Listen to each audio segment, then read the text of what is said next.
This is the second part to the February 2024 court date in the New South Wales Mystery Town. Remember, the focus in this series is on deterrence. I'm claiming for deterrence to have a chance, one needs to know about the actual case and how the court dealt with it. In the last part, we heard about gun parts and 2 traffic offences. In this part, I will talk about the remaining 3 defendants being sentenced today. By the way, there is no information about these cases from the police or the media. I find out about them from the court lists. The next 3 defendants are in their 20s, and the cases are centred around their behaviour towards a current loved one or ex-loved one. It's actually Valentine's Day on this day. However, these next cases don't really give off a romantic vibe. The first case is about intimidation and an AVO breach. AVO means an apprehended violence order. It's an order made by the courts that states a particular person must not do a particular type of behaviour, like assault, to another person or persons. So just so I'm clear, it's a piece of paper, just like the law is a bit of paper. However, it's a special piece of paper just for that person. Their expectation is the person follows the law as well as the order and doesn't treat it like a piece of paper. So for context, the defendant is on 2 bonds for a previous matter at the time of the offence. So they are serving time in the community for some other matter from 2023. There's also an AVO in place protecting the defendant's ex-loved one, whom they share a child. The defendant sends a message to their ex-loved one which contains intimidating content. This breaches the AVO. The act is described as an impulsive act. The charge is breaching the AVO and 1 count of intimidation.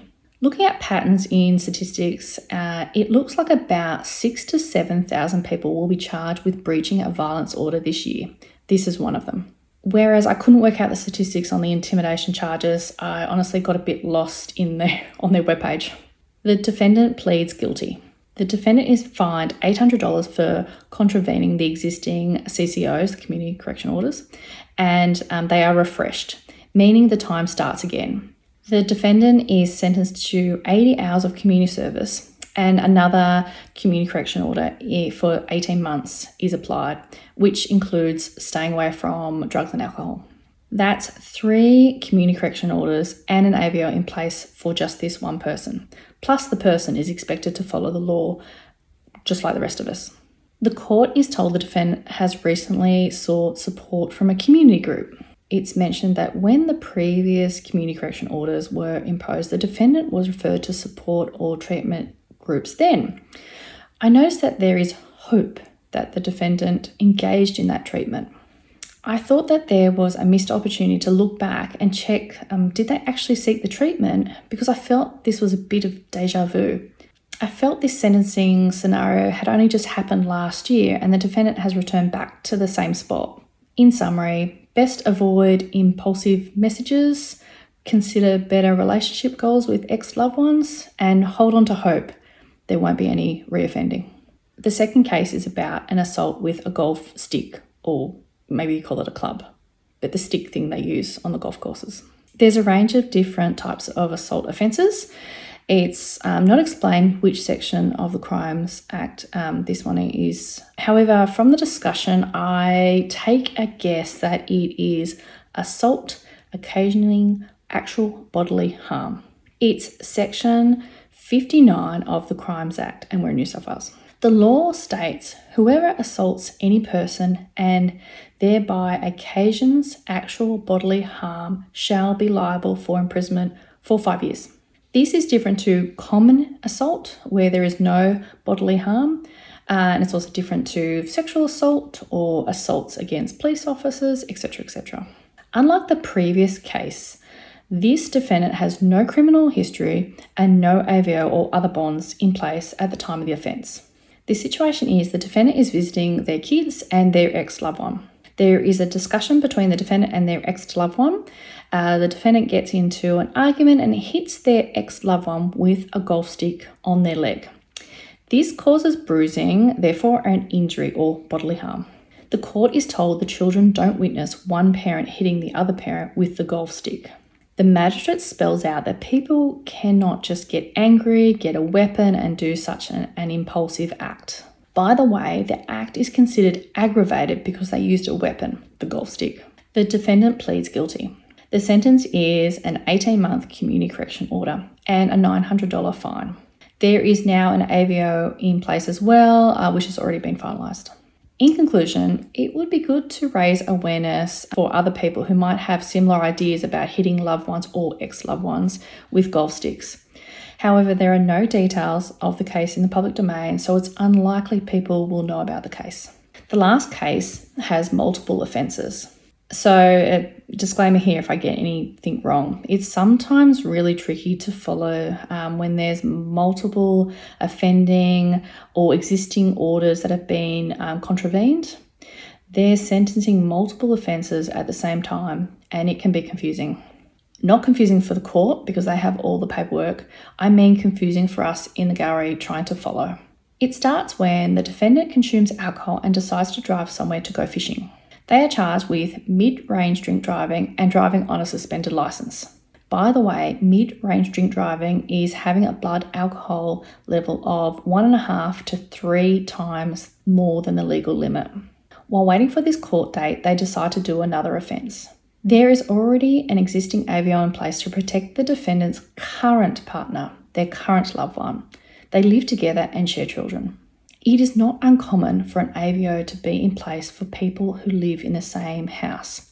You can get a range of conditions, and in this case, it's just a standard must not assault and intimidate the person and must not go near them if the defendant has consumed alcohol or drugs. Other AVOs may have conditions such as may not approach or may not go in a certain distance, etc. There can be a wide range of conditions imposed.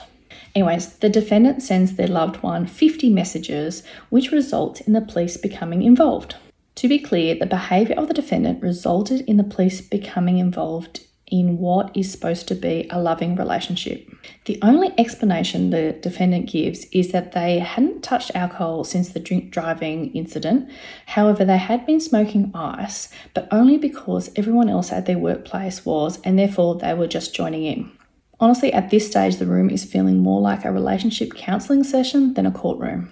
The excuses aren't really assisting in the sentencing, and there is discussion on whether the defendant is in some sort of crime spiral. The defendant pleads guilty.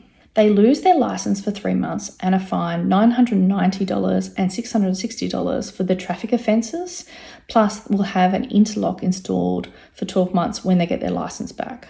An interlock is a machine that's installed in their car, and it won't make the car work unless you blow a reading of 0.